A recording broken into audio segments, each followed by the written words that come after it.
আপনি যদি মুসলমান হন, যে কোনো একটা ইসলামী দলের সাপোর্ট আপনাকে করতেই হবে। যদি ইসলামী দল ছাড়া অন্য কোনো দলের কিংবা কোনো ইসলামী দল কিন্তু সে সেকুলার দলের সাপোর্টার, এমন কোনো দলের যদি সাপোর্ট করেন, তাহলে ভাই আপনার ভবিষ্যৎ অন্ধকার এবং আপনি নাস্তিক হয়েও যেতে পারেন।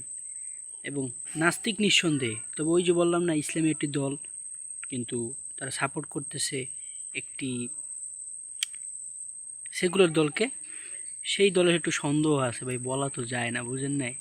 যদি এখন আপনাকে নাস্তিক বলেই দিই, আপনি যদি নাস্তিক না হন আবার, তো আপনি একটু মাশকুক, সন্দেহের মধ্যে আছেন। তো এখন যে কথাটি, সে কথাটি হলো ভোট। ভোট কি তাহলে ইসলামী একটি অঙ্গ, ইসলামী একটি শাখা প্রশাখা নাকি না?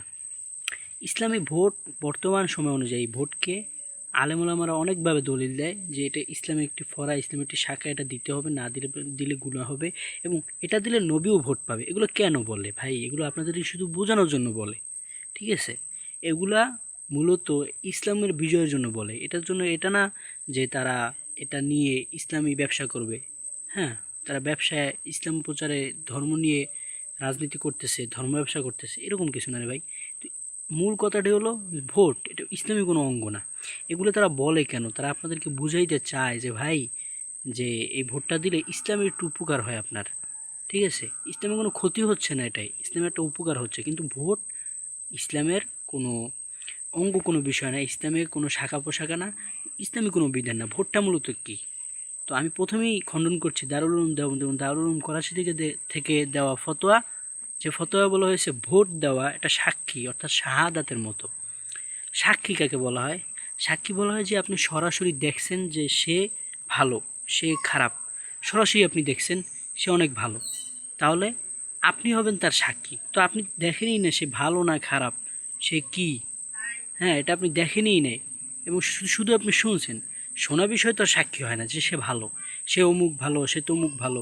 আপনার তার ঘরে ডুইকে দেখতে হবে সে 5 ওয়াক্ত নামাজ পড়ছে কিনা, সে আল্লাহকে মানে কিনা, এবং সে ইসলামকে ভালোবাসে কিনা, আপনি তার ঘরে ডুইকে দেখবেন। এটাকে বলে সাক্ষী, এটাকে বলতে হবে সাক্ষী, বুঝতে পারছেন? তাহলে মূল কথা হলো সাক্ষী হলো ওইটাকে বলে। দারুল উলুম দেওবন্দ থেকে যে ফতোয়াটা দেওয়া হয়েছে সেটা হলো আমাদেরকে শুধু বোঝানোর জন্য যে ভাই ইসলামের পক্ষে আপনার ভোটটা দেন, শুধু বোঝানোর জন্য। তো এটা নিয়ে বাড়াবাড়ি করার কিছু নাই। আপনারা ভোটটা দেবেন ইসলামের পক্ষে, ইসলামের বিজয়ের জন্য। আপনি তো আর এই যে যে যে মতবাদটা, যে সিস্টেমকে তো আপনি ধ্বংস করতে পারতেছেন না ভাই। ধ্বংস করতে পারবেন না, কারণ আপনারা নিজেদের মধ্যেই তো ঠেলাঠেলি লাগাই রাখছেন। তো ধ্বংস করতে পারবেন না। কেউ যদি ধ্বংস করতে চায় তাহলে তাকে আপনি ট্যাগ দিয়ে দেবেন রাষ্ট্রবিরোধী। আর কেউ যদি তার ভিতরে ঢুইকা যদি মানে কোনো কাজ করতে চায়, তাহলে তাকে আপনি বলবেন সে হলো গিয়ে সরকারের এজেন্ট, ভারতের এজেন্ট। এইভাবে আপনাদের ভিতরে লাগাই রাখবেন, তাহলেই মনে করেন ইসলামের বিশাল বড় একটা বিজয় হয়ে যাবে। সেদিন বেশি দেরি না হয়, যেদিন ইসলামের বিজয় আমাদের দেশে আসবে আমাদের লাগালাগির মাধ্যমে।